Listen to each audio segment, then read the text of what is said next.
layaknya jurnalistik atau naskah berita di televisi.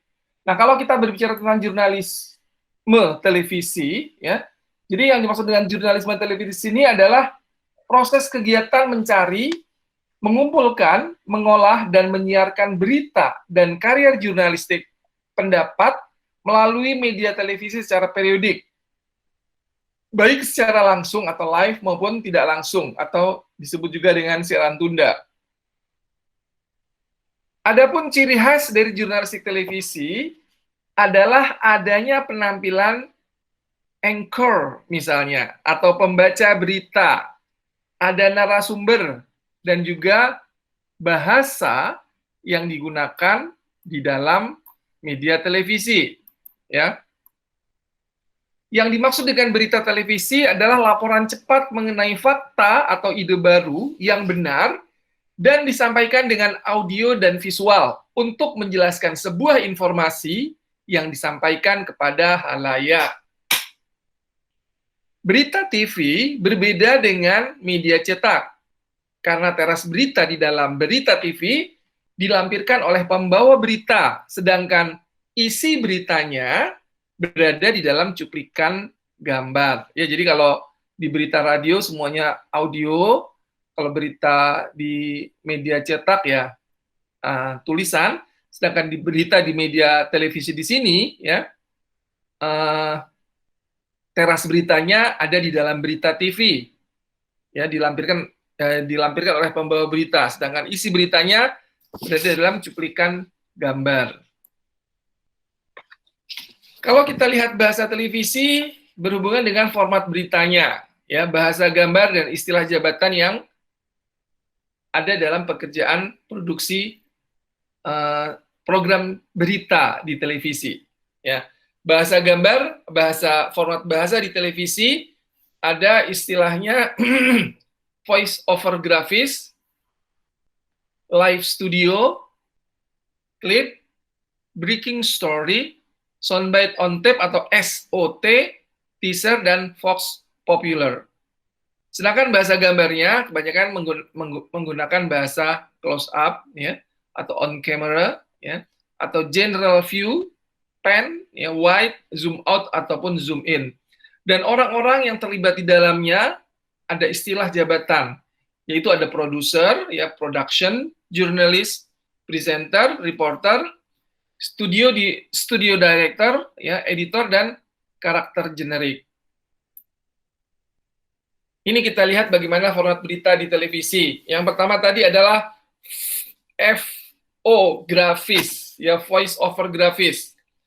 Yang dimaksud dengan voice over grafis di sini adalah format berita grafis, ya, biasanya digunakan kalau sebuah berita penting baru saja terjadi dan stasiun TV belum mendapatkan akses untuk mengambil gambar dan merekamnya dalam digital. Kalau dulu kaset audio, kaset video, sekarang dalam media digital, entah itu cakram atau yang lainnya. Sedangkan klip di sini adalah petikan langsung pernyataan seseorang atau soundbite yang ditampilkan secara berdiri sendiri pada suatu program berita yang didahului dengan intro yang dibacakan oleh presenter. Kemudian ada live studio.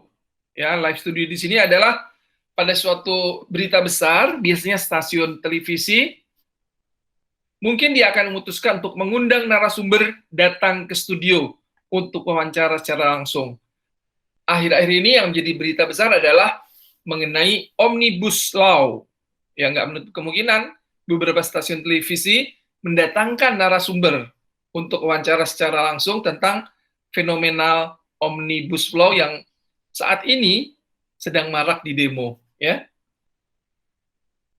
Berikutnya adalah soundbite on tape atau SOT. Jadi suara dari narasumber atau cuplikan dari wawancara panjang. Istilah lain untuk SOT adalah sing. Ya.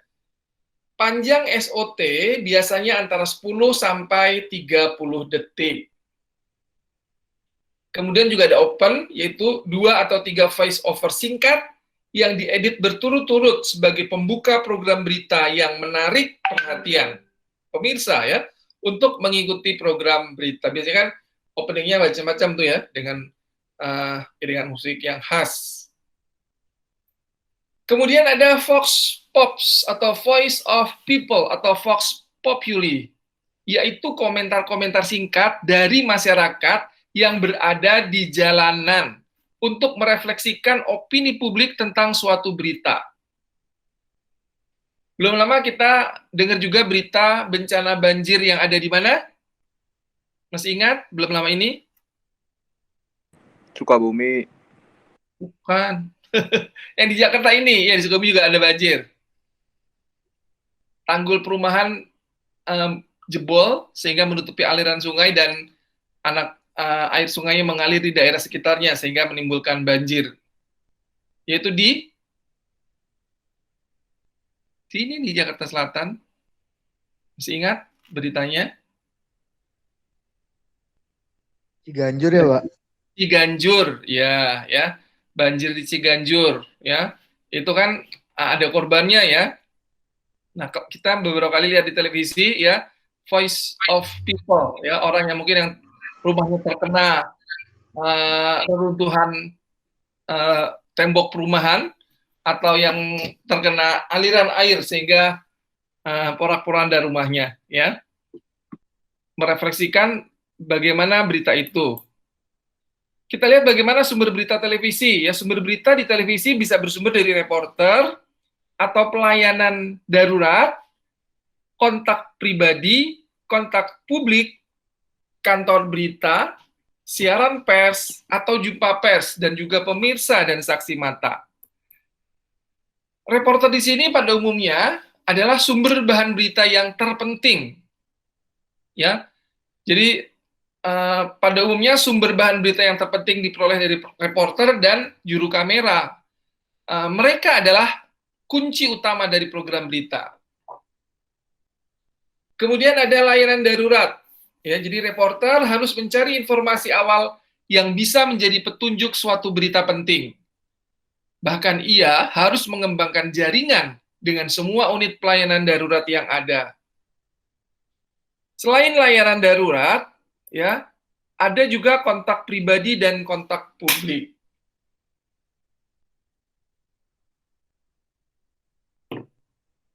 Sama-sama kontak, ya. Yang dimaksud dengan kontak pribadi di sini adalah reporter yang baik. Biasanya dia punya kontak pribadi di instansi-instansi penting untuk mendapatkan berita paling awal, hangat, dan kredibel. Ya mungkin saat ini para wartawan juga harus punya kontak pribadi, misalnya yang akan menjadi narasumber atau kunci kalau Presiden Jokowi misalnya akan mengadakan kontak pribadi atau press release mengenai omnibus law misalnya. Ya, kita harus punya kontak pribadi ke sekretariat negara misalnya ya. Biasanya mereka akan punya, atau bahkan kontak publik, yaitu orang-orang penting atau figur publik ya yang dapat diminta opininya tentang berita yang mempengaruhi institusi atau profesi mereka. Nah, dalam hal ini biasanya stasiun TV harus memiliki daftar nomor telepon dan alamat orang-orang yang termasuk dalam kontak publik. Ada siaran pers atau pers release dan pemirsa ya. Jadi pers release di sini merupakan informasi atau pernyataan dari instansi, organisasi yang dikirimkan ke stasiun TV atau dibacakan di depan kamera TV dengan tujuan untuk dapat dipublikasikan. Siaran pers biasanya digunakan untuk menimbulkan citra baik bagi instansi atau organisasi. Sedangkan pemirsa dikatakan di sini bahwasanya banyak ya penonton yang suka menghubungi stasiun TV untuk memberikan informasi mengenai suatu peristiwa. Tapi biasanya informasi dari penonton juga tetap harus diperiksa kebenarannya. Jumpa pers, ya mirip dengan siaran pers, jumpa pers atau konferensi pers Tujuannya menyampaikan pesan yang akan menguntungkan seseorang atau organisasi atau institusi yang mengadakan jumpa pers tersebut. Berikutnya ada saksi mata, merupakan sumber informasi yang sangat baik karena ikut terlibat dalam suatu peristiwa atau paling tidak menyaksikan berlangsungnya suatu peristiwa sehingga bisa menambah kredibilitas berita yang ada. Selanjutnya bagaimana membuat berita televisi? Nah, redaksi berita khususnya setiap harinya menerima puluhan bahkan ratusan informasi yang datang dari berbagai sumber.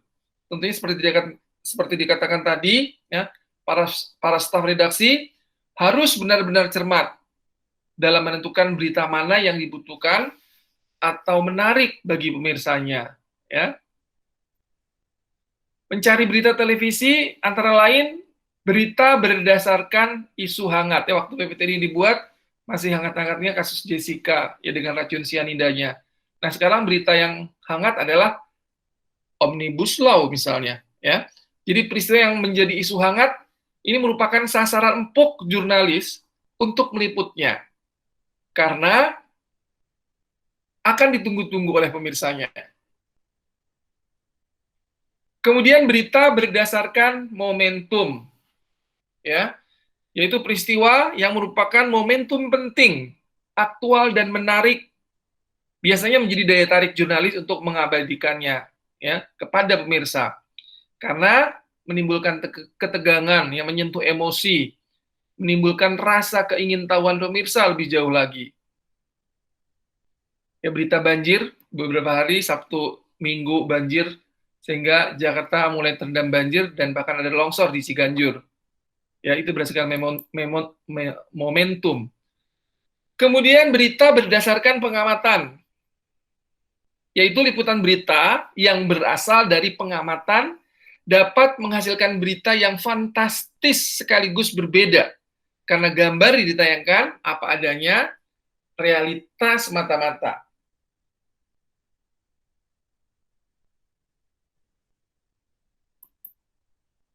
Kemudian berita berdasarkan agenda event. Biasanya, redaksi akan mempersiapkan liputan khusus atau seorang jurnalis yang mengajukan rancangan liputan kreatif yang dipersiapkan secara matang karena telah dapat informasinya sebelum acara dilaksanakan. Berikutnya adalah berita berkelanjutan. Ya, berita berkelanjutan merupakan berita dari peristiwa yang dilaporkan pada format sebelumnya. Jadi jurnalis melakukan hal ini karena berita yang dirancangnya akan berkembang ceritanya berdasarkan kondisi yang mempengaruhinya. Sekarang kita lihat bagaimana persyaratan memilih berita televisi. Seperti halnya minggu lalu persyaratan media radio, ya berita di radio, berita di televisi juga hampir sama, yaitu pertama aktual, ya aktualitas. Artinya waktunya tepat, tidak terlambat. Jadi setiap pemirsa, ya setiap peristiwa yang terjadi hari ini harus segera disiarkan hari ini juga. Jadi semakin cepat, semakin menarik simpati pemirsa. Informasi penting sekali, redaksi dapat menyiarkannya pada breaking news. Ya. Jadi itu persyaratan. Pertama adalah aktualitas. Proximity atau kedekatan. Ya, jadi kedekatan setiap berita dengan pemirsa dapat dilihat dari sisi profesi, lokasi peristiwa, hobi, pertalian ras, kepercayaan, kebudayaan, maupun kepentingan lainnya. Kedekatan lokasi dapat dibedakan menjadi regional, nasional, dan internasional. Ya, seperti halnya proximity kedekatan. Orang-orang Jakarta dan sekitarnya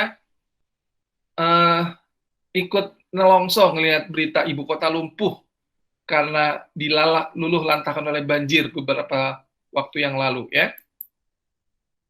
Prominence atau sesuatu yang populer.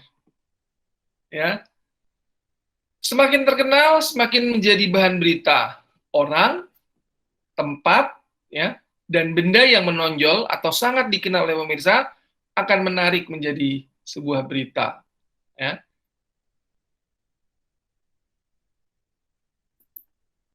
Konsekuen atau akibat, ya.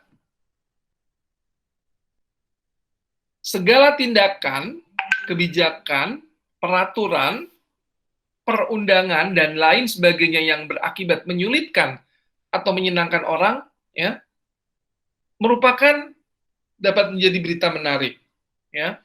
Konsekuen.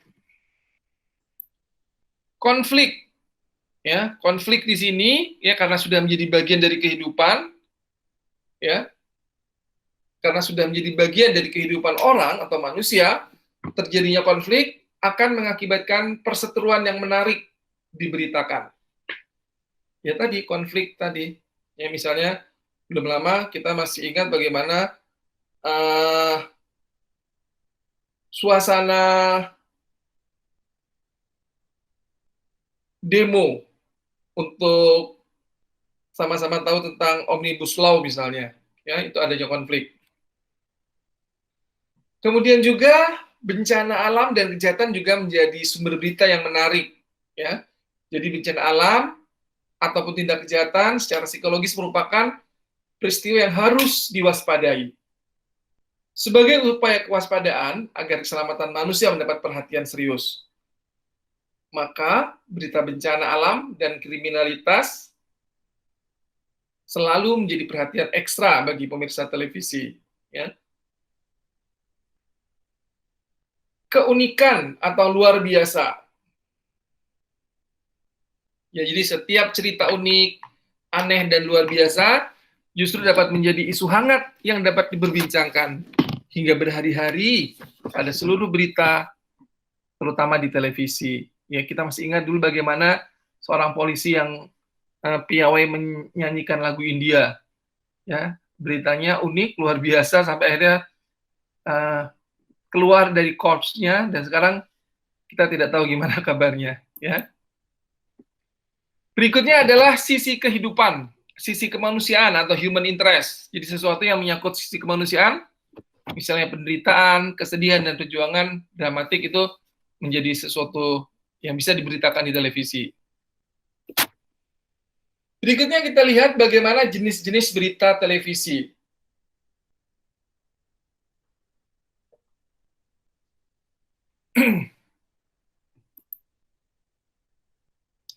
Ada berita terkini, yaitu uraian peristiwa dan atau pendapat yang mengandung nilai berita yang terjadi hari ini. Penyajiannya sangat terikat pada waktu, makin cepat disajikan, makin baik. Dengan syarat nilai beritanya harus kuat. Berita terkini juga dibagi menjadi dua, yaitu pertama berita langsung, ini merupakan uraian fakta dan pendapat, yang hanya mengandung inti-inti 5W+1H. Kemudian berita mendalam atau in-depth news, uraian fakta dan atau pendapat yang mengandung nilai berita dengan menempatkan fakta dan atau pendapat itu pada mata rantai dan merefleksikannya dalam konteks permasalahan yang lebih luas. Ya, berita mendalam juga dibagi menjadi berita interpretatif, berita komprehensif, dan berita investigatif. Ini ketiganya. Ya, jadi yang dimaksud dengan berita interpretatif adalah berita yang fokuskan sebuah isu, masalah atau peristiwa-peristiwa yang kontroversial. Intinya, berita interpretatif bersifat bertanya, apa makna sebenarnya dari peristiwa tersebut? Kemudian berita komprehensif atau berita menyeluruh adalah laporan tentang fakta yang bersifat menyeluruh ditinjau dari berbagai aspek. Berikutnya, berita investigatif. Ciri khas berita investigatif terletak pada pencarian fakta tersembunyi dengan cara menelusuri jejak dari peristiwa dan atau pendapat yang sudah diketahui atau fakta ada di permukaan. Kemudian ada berita berkala. Ini merupakan fakta atau pendapat yang nilai beritanya kurang kuat, ya, sehingga penyajian pada halayak tidak terikat pada waktu. Uraiannya bersifat linier dan eksploratif. ada berita analisis dan laporan eksploratif. Yaitu berita analisis di sini adalah uraian yang disusun secara fakta dan pendapat yang akan diuraikan dipilih menjadi fakta. Dan pendapat utama serta fakta dan pendapat yang timbul sebagai akibat adanya fakta dan pendapat utama tersebut.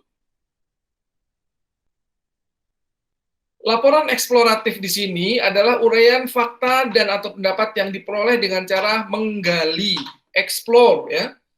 Topik pembahasan yang dipilih masih sudah ada dan bersifat umum. Kemudian digali lagi menjadi lebih mendalam untuk mencari permasalahan yang ada. Berikutnya adalah laporan khas atau future. Jadi uraian fakta yang bersifat unik, fakta yang bersifat khas atau unik seperti pengemis, pemulung di persimpangan jalan, penjaga koran atau majalah atau biasa disebut loper koran yang udah mulai nggak ada sekarang ya. Jarang ya, pengamen dan lain sebagainya diuraikan secara terperinci. Bagaimana menulis untuk televisi, khususnya program berita ya. Nah, menulis berita pada dasarnya adalah proses merangkum dan memilih sejumlah fakta terpenting yang akan membantu reporter atau penulis naskah untuk mengungkapkan atau menceritakan suatu peristiwa.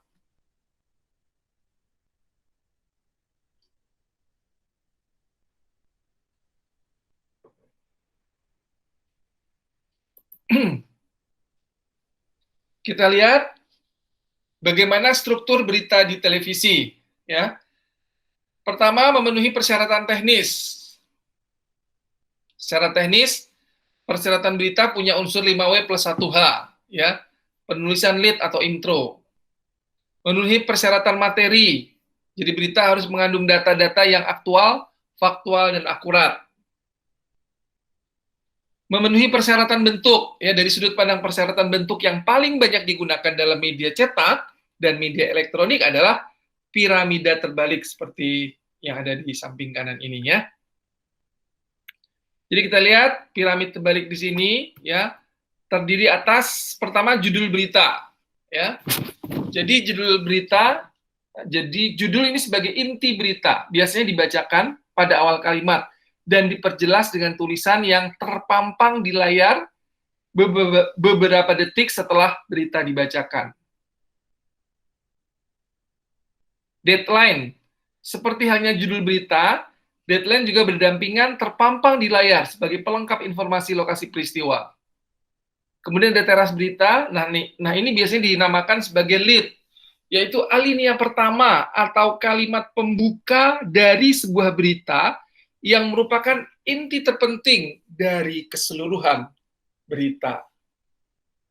Ya, lead atau teras berita. Kemudian ada tubuh berita, yaitu berisikan pemaparan latar belakang masalah, ya, penjelasan lebih lanjut dari apa yang telah disebutkan dalam teras berita. Dan yang terakhir, yang paling bawah adalah tambahan. Ya, jadi pada akhir berita, setelah yang tidak penting, itu ditambahkan dengan hal-hal lain, ya, yang masih ada hubungannya dengan keseluruhan isi berita. Kita lihat bagaimana teknik menulis berita. Pertama, penulisan lead atau intro. Yang harus diketahui, ketika kita menuliskan lead, harus punya unsur 5W, walaupun tidak mesti seluruhnya ya. Jadi penulisan lead di televisi setidaknya dapat ada beberapa jenis lead di televisi. Yang antara lain ada hard lead atau direct lead. Ini merupakan lead yang biasa digunakan untuk hard news, yaitu kalimatnya langsung pada inti persoalan. Contohnya kayak gini, saudara, hakim telah memutus Jessica bersalah dan menjatuhkan vonis 20 tahun penjara. Pengacara Jessica pun sudah menyatakan banding. Itu hard lead. Soft lead biasanya digunakan untuk soft news atau future dan isinya tidak sedramatis pada hard lead atau direct lead. Contohnya seperti ini ya. Berikutnya the name lead. Lead yang ditulis, lead yang dimulai dengan menyebutkan nama seseorang. Penyebutan nama yang terkenal, seperti pejabat negara, tokoh masyarakat, politisi, artis, ataupun orang populer lainnya. Bagaimana the name lead? Kita lihat cuplikan berikut ini.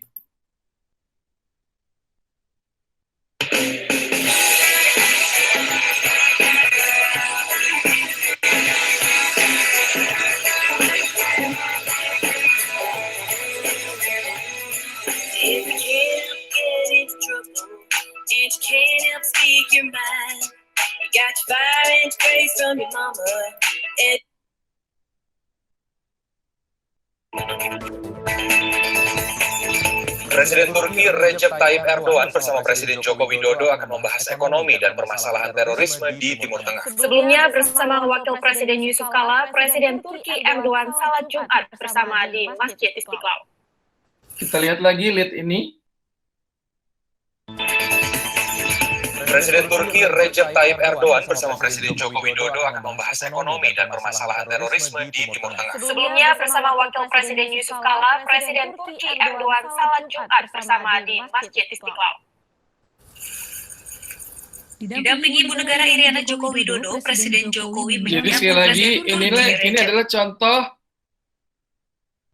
lead.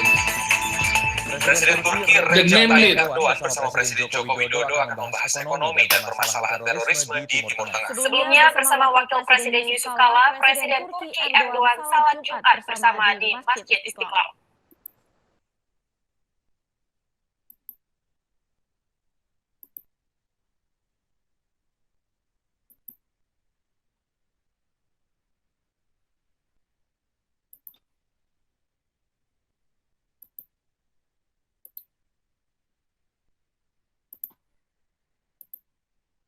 Ya, itu tadi contoh the name lead, yaitu lead yang dimulai dengan menyebutkan nama seseorang.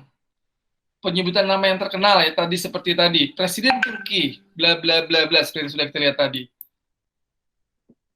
Berikutnya the question lead. Lead berita yang ditulis dengan cara mencuplik sebagian isi pernyataan atau sambutan orang terkenal yang berkaitan dengan suatu peristiwa penting.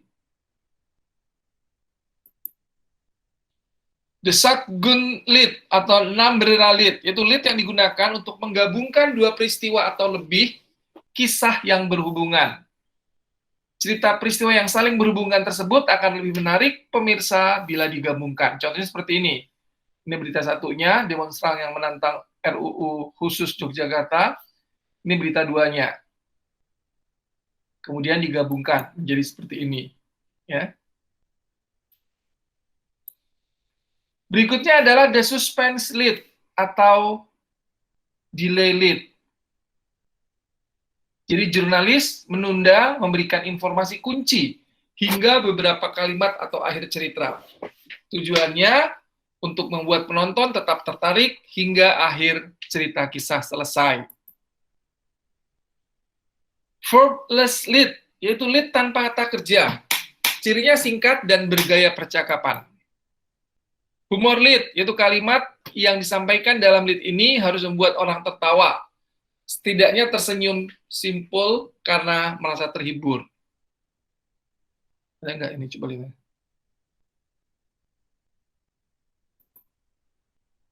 Mudah-mudahan ada nih linknya.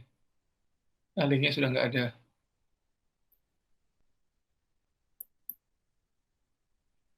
Kemudian negatif lead. Ya, negatif lead di sini sebaiknya tidak dipergunakan karena pemirsa dapat tidak mendengar atau menyadari adanya kata tidak serta merupakan kata yang jangan digunakan untuk lead. Ya. Berikutnya kita lihat bagaimana menentukan format berita televisi, ya. Tentunya format acara televisi adalah sebuah perencanaan dasar dari suatu konsep acara televisi yang menjadi landasan kreativitas. Dan desain produksi yang akan terbagi dalam beberapa kriteria utama yang disesuaikan dengan tujuan dan target pemirsa acara tersebut. Kita lihat, suatu berita dapat disajikan dalam beberapa bentuk, yang antara lain reader, RDR, voice over, tadi udah diulang juga, voice over short, ya, package, laporan langsung, laporan khusus maupun breaking news. Ini reader, ya, adalah format berita singkat yang disampaikan presenter tanpa didukung gambar atau video. Jadi format ini biasanya digunakan untuk melaporkan peristiwa penting dan mendadak yang belum ada videonya. Kita lihat coba, ada nggak contohnya? Mudah-mudahan ada. Karena sudah lama dibuat, sudah tidak ada. Berikutnya adalah voice over, ya. Adalah format berita dengan video yang keseluruhan narasinya mulai dari intro hingga kalimat terakhir dibacakan oleh presenter. Jadi presenter tampil di depan kamera atau on cam, setelah itu muncul gambar berita. Namun suara presenter tetap terdengar mengiringi gambar, ya. Berikutnya adalah voice over shot. Ya, voice over shot.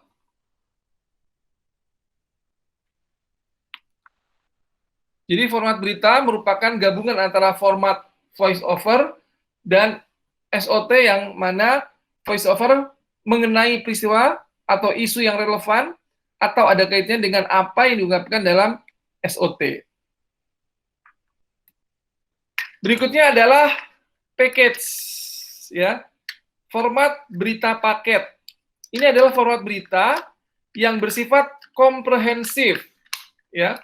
Dengan intro dibacakan oleh presenter, sedangkan naskah atau paket dibacakan atau dinarasikan sendiri oleh reporter atau pengisi suara.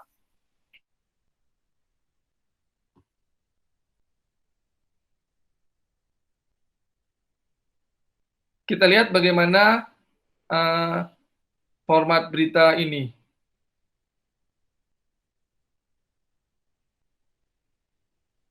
Kita kembali ke Jakarta dari gelaran Grand Final Putri Indonesia 2015 Jumat malam.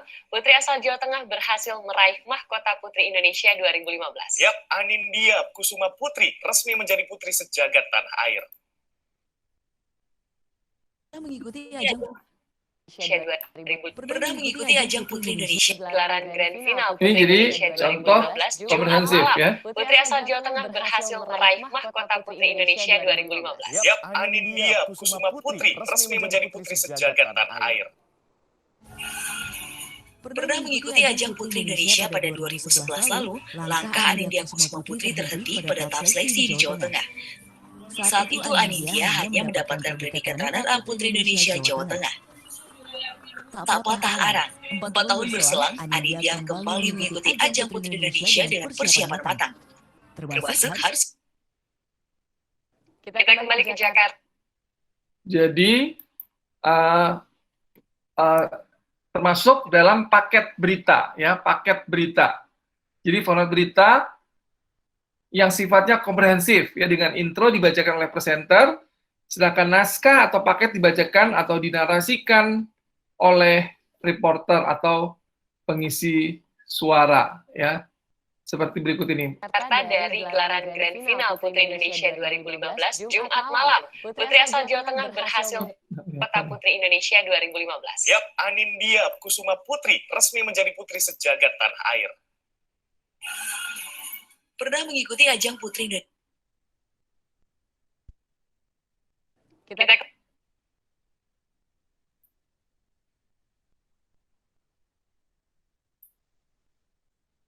kembali ke Jakarta dari gelaran Grand Final Putri Indonesia 2015 Jumat malam. Putri asal Jawa Tengah berhasil meraih mahkota Putri Indonesia 2015. Yap, Anindya Kusuma Putri resmi menjadi putri sejagat tanah air. Pernah mengikuti ajang Putri Indonesia pada 2011 lalu, langkah Anindya Kusuma Putri terhenti pada tahap seleksi di Jawa Tengah. Saat itu Anindya hanya mendapatkan predikat runner-up Putri Indonesia Jawa Tengah. Tak patah tahun berselang, Anindya kembali mengikuti ajang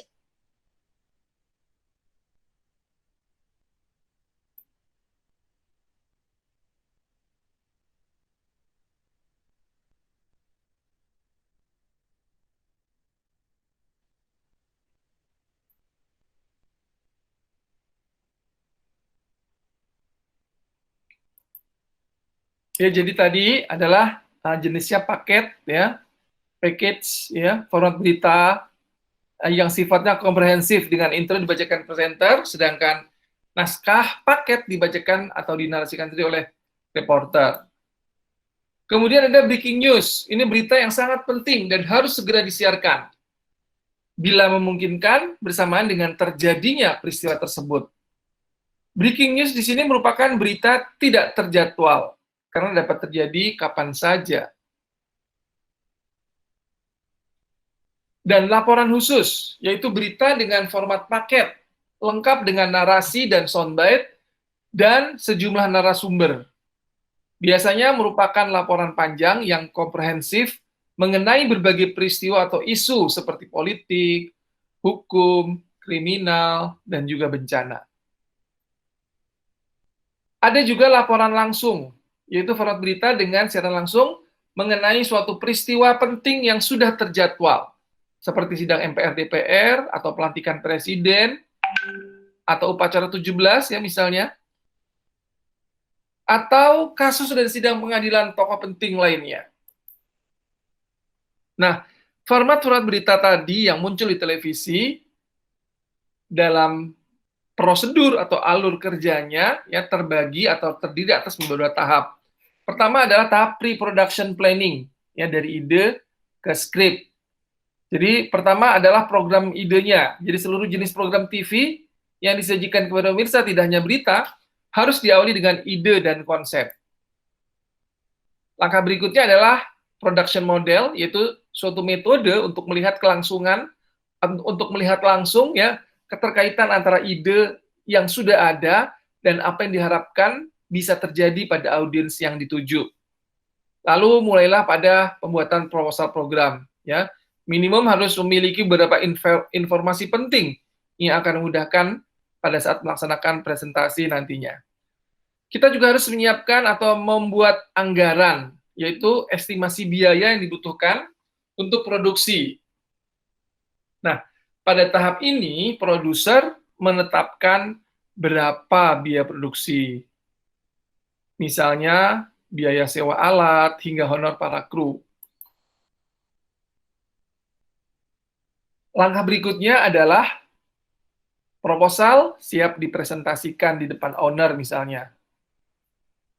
Lalu mulailah pada tahapan writing the script, ya.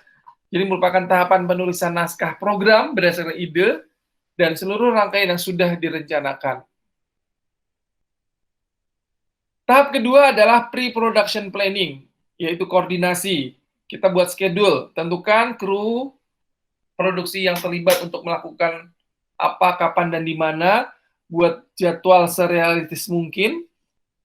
Kemudian yang kedua adalah mengurus surat izin. Biasanya akan sangat diperlukan bila suatu produksi melibatkan sarana umum yang tidak berhubungan dengan stasiun televisi. Lalu mulailah promosi, ya.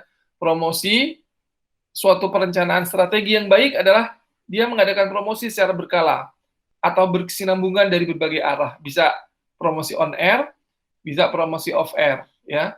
Promosi on air bisa trailer, teaser, superimpose, ataupun running text, ya, dan sebagainya.